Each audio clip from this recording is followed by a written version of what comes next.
في عالم مليان اختراعات مجنونة، بروفيسور عبقري لكنه دايما تايه في وسط اختراعاته ومش مركز فيها لدرجة انه بينسى فرحه للمرة التالتة، وبيقدر يخترع بعد مئات المحاولات مادة خضراء غريبة ليها قوانينها الخاصة، مادة ممكن تغير كل حاجة حواليه. يا ترى ايه سر المادة دي وايه اللي ممكن تعمله؟ بيبدأ فيلمنا ببيت البروفيسور فيليب برنار، عالم عبقري محول بيته لمعمل كبير مليان اختراعات وروبوتات بتتحرك في كل حتة مكان. روبوت بيعمل له الاكل زي ما بيحب، والتاني بيحضر له السفرة، والتالت بيطير وبيعرض له جورنال اليوم على شاشته. الجو فوضوي لكنه مبهج، تحس انك دخلت مدينة ملاهي علمية. وبنتعرف على اهم الروبوت وتعتبر مساعدته الشخصية واللي بتدير كل الفوضى دي، وهي الروبوت الطايرة ويبو، واللي رغم صغر حجمها الا ان فيليب ما يعرفش يعدي يومه او ينجز اي عمل من غيرها. وبيقعد فيليب يفطر وبيتكلم مع ويبو، فبتعرفه انه بيشتغل في جامعة ميدفيلد وانها على وشك الضياع لان عليها قرض كبير ميعاد سداده قرب.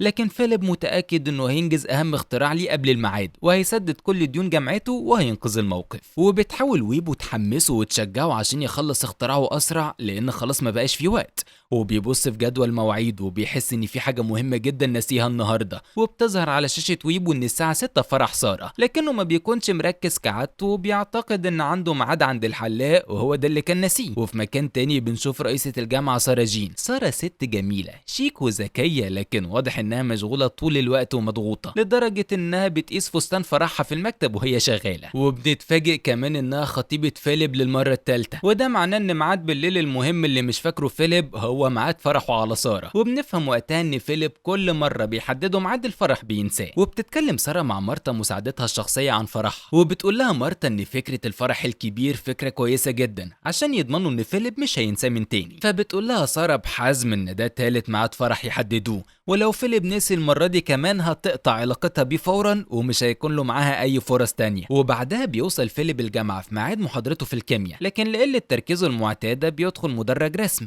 وبيبدأ يشرح بحماس قوانين نيوتن للحركة، وبيستغرب ان الطلبة ساكتين ومش مركزين معاه. وبعد وقت مش قليل بياخد باله اخيرا ان دي محاضرة رسم وانه دخل مدرج غلط، فبيعتذر بسرعة وهو وشه احمر من الكسوف وبيخرج. وبعدها بيقابل سارة ومارتا وبتسأله مارتا ازاي بيقدر يخبي حماسه بالشكل ده وبيتعامل عادي، فما بيكونش فاهم هي بتتكلم عن ايه. وحتى لما بتحاول تلمح له بيفتكرها بتتكلم عن فرحها هي، فبتتعصب سارة وبتبص له بجدية وحزم وبتفكره مرة أخيرة بميعاد الفرح، وبتطلب منه وعد قاطع انه هيكون موجود المرة دي ومش هيخلف وعده زي كل مرة. فبيوعدها بصدق وبيقول لها انه حقيقي بيفضل يموت ولا انه يخذلها من تاني. وبيروح بعدها المعمل الجامعة وبيشتغل على شوية تجارب ومعادلات معقدة، لكن فجأة بيلاقي قدامه ويلسون كروفت، وبنعرف انه زميل قديم فاشل عايش على سرقة افكار فيليب وغيره من زمايلهم الناجحين. فبيتضايق فيليب من وجوده وبيسأله عن سبب زيارته المزعجة. وقتها بيقول له ويلسون بكل وقاحة انه مش جاي المرة دي يسرق شغله،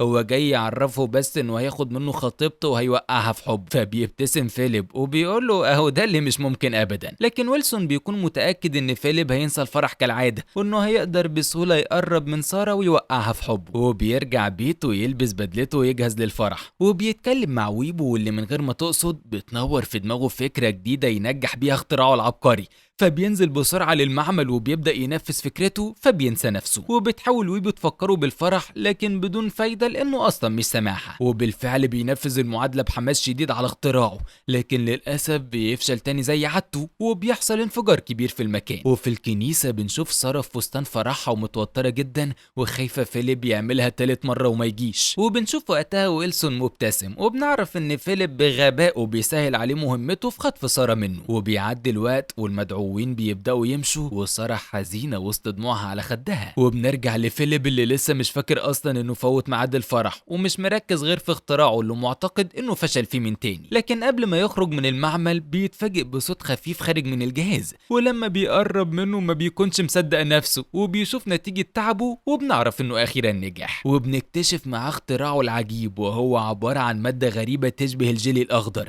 بتتشكل بسهولة وبتقدر تتفاعل مع كل حاجة حواليها، وبتولد كميات ضخمة من الطاقة. ومن فرحته بيطلب من ويبو تصوره مع اختراعه، لكنه بيتفاجئ ان اول ما الفلاش بينور بتتجنن المادة دي وبتبدأ تتحرك بسرعة رهيبة وبتتنطط في كل مكان وبتعمل فوضى كبيرة وبتكسر الأجهزة والأنابيب، وكمان بتخرج من الشباك وبتتجول في كل البيوت اللي حواليهم وبتعمل حالة من الفوضى المرعبة. فبيفهم فيليب ان الضوء بيزود طاقتها، واخيرا بيقدر يمسكها ويهديها وبيكون فرحان بيها جدا وبيسميها فلابر. وفي مكان تاني بنشوف سارة وهي نازلة شايلة فستانها الأبيض وخيبة الأمل مسيطرة عليها، وبيستغل ويلسون الموقف وبيظهر لها اهتمامه الكبير بيها وحبه وبيطلب يوصلها. أما فيليب فبيفضل في معمله بيحاول يخترع طريقة يتحكم بيها في فلابر، ولما بيبص في الساعة بالصدفة بيلاقيها 6:30، فبيفتكر وقتها فرحه اللي المفروض الساعة 6، فبيجري بسرعة عشان يلحق سارة، لكن ويبو بتقوله انه للأسف مش هيتجوز أبدا. فبيبص لها باستغراب وبيسألها ليه بتقول كده، فبتفاجئه ان الساعة 6:30 الصبح مش بالليل،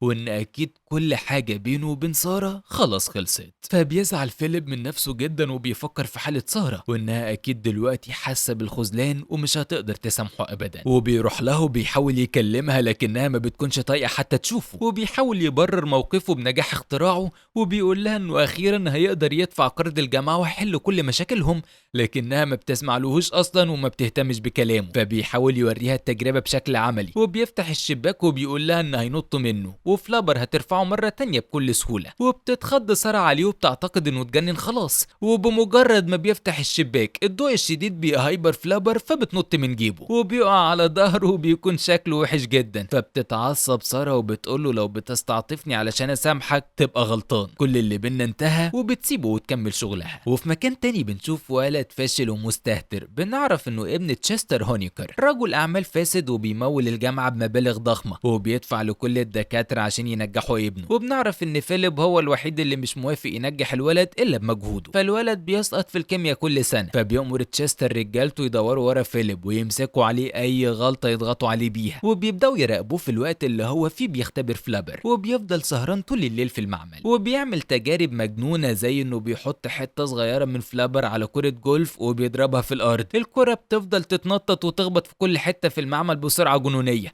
وبتطير بعدها من الشباك فبتخبط في واحد من اللي بيراقبوه، وبعدها بيجرب يحط حتة اكبر على كرة بولينج تقيلة جدا فبيحصل نفس الشيء وما بيفرقش مع فلابر الوزن التقيل، وبتجري الكرة زي الصاروخ وبتطير من الشباك وبتخبط الراجل التاني قبل ما تطير في السماء. وفيليب بيكون منبهر وبيضحك بهستيريا وهو شايف اختراعه المجنون اخيرا بينجح. والمبهر بقى لما بيجرب يحط من اختراعه على موتور العربية وبيلاقيها بتطير، وبيعيش مغامرات ممتعة جدا مع ويبو، وبيطير لبيت سارة عشان يصالحها ويوريها اختراعه المبهر، لكن لما بيوصل بيتصدم بوجود ويلسون عندها وواضح ان سارة بدأت تتشدله، وبيتفقوا يحضروا مع بعض ماتش السلة بتاع فريق جامعة سارة، وكمان بيتراهنوا لو الفريق خسر هيروحوا مع بعض رحلة جبلية اخر الاسبوع. وقتها بيقرر فيليب انه لازم يتصرف ويعمل اي حاجة عشان الفريق يكسب وسارة ما تسافرش مع ويلسون، وبتيجي في باله فكرة عبقرية وبيروح ملعب السلة يجربها، وبنعرف انه هيستعمل فلابر في انه يحسن من اداء الفريق ويخليه يكسب بسهولة، وبيجهز كل حاجة محتاجها لخطته. وبيجي يوم المباراة وبنشوفه بيتسلل لمكان اللبس وبيحط في جزم اللاعبين اجزاء صغيرة من اختراعه المطاطي، وبنعرف ان مفعوله بيبدأ يشتغل بعد نص ساعة، وبتبدأ المباراة وبيكون الفريق مغلوب كالعادة لحد ما بيخلص الشوط الاول وبتعدي النص ساعة، وبيحط فيليب من المادة على ايده وبيسلم على اللاعبين واحد واحد. وفي الشوط التاني بتحصل المعجزة اللي محدش كان يتوقعها،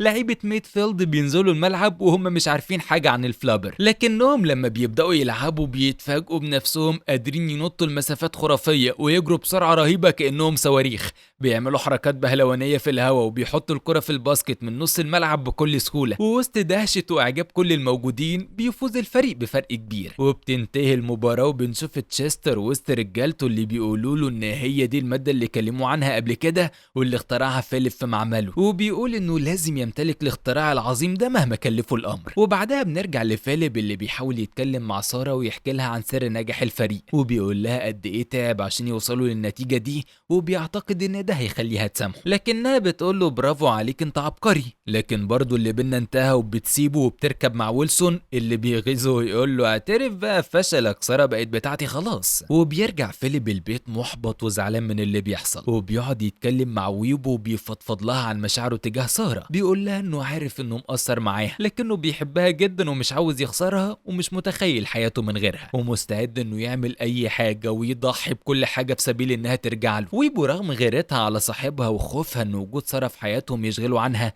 الا انها كمان بتزعل علشان. وبنتفاجئ انها صورته فيديو وراحت لساره توريها قد ايه فيليب بيحبها وندمان انه زعلها. ووقتها بتحن ساره وبتقرر تسامحه وما بيكونش مصدق نفسه من فرحته لما بيشوفها راجعاله وبتقول له انها خلاص سامحته ومش هتسيبه ابدا. وبيفضل يحكي لها بكل حب وحماس عن فلابر وبياخدها في رحله للسحاب بعربيته الطائره. وبتفرح ساره جدا لما بتعرف ان باختراعه ده يقدروا يسددوا ديونهم ويعيشوا باقي حياتهم مبسوطين بعيد عن ضغط وتحكم تشستر فيه. لكن فرحته ما بتكملش لما بيرجعوا البيت بيفاجئوا بتشستر ورجالته وبيعرض عليه تشستر يشتري اختراعه بالمبلغ اللي يحدده. لكن فيليب بيقول له ان عرضه مرفوض وان فلابر مش للبيع فبيأكد له بنبرة تهديد حادة ان ده اكبر قرار غلط اخده في حياته وانه هيقضي باقي عمره ندمان. فبيتجاهلوا تهديده وبيروحوا يعرضوا فكرة العربية الطائرة لصاحب اكبر براندات عربيات وقتها. والراجل ما بيصدقش نفسه لما بيشوف عربيته بتطير فعلا وبيشتري الفكرة منهم بمبلغ كبير جدا. وبيرجعوا البيت مبسوطين ومطمنين ان المبلغ ده هيسدد ديونهم كلها. لكن فرحتهم ما بتكملش وبيتفاجئوا بفوضى كبيرة ودمار في البيت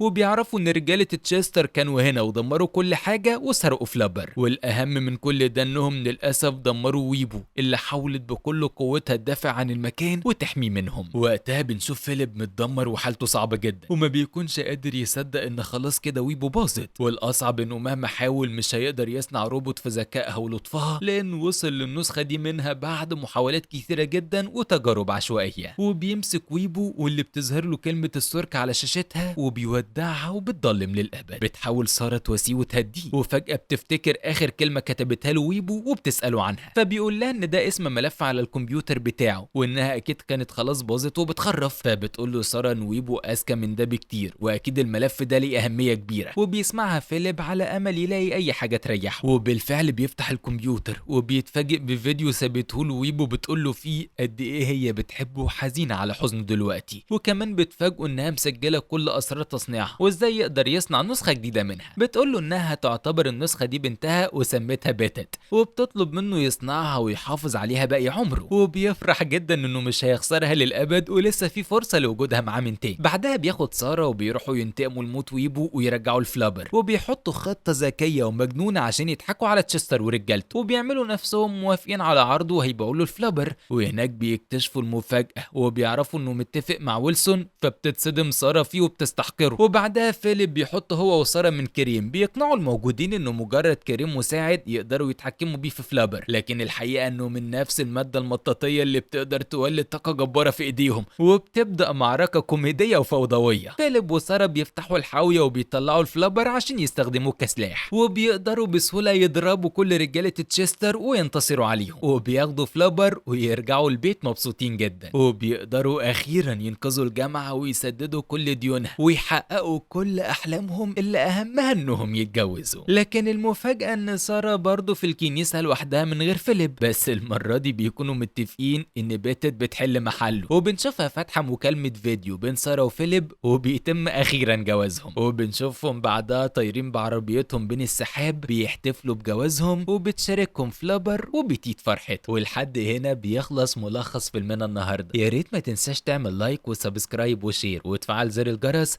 علشان يوصلك مننا كل جديد. وما تنساش تسيب لنا رأيك تحت في الكومنتات. نشوفكم في الملخص اللي جاي. سلام.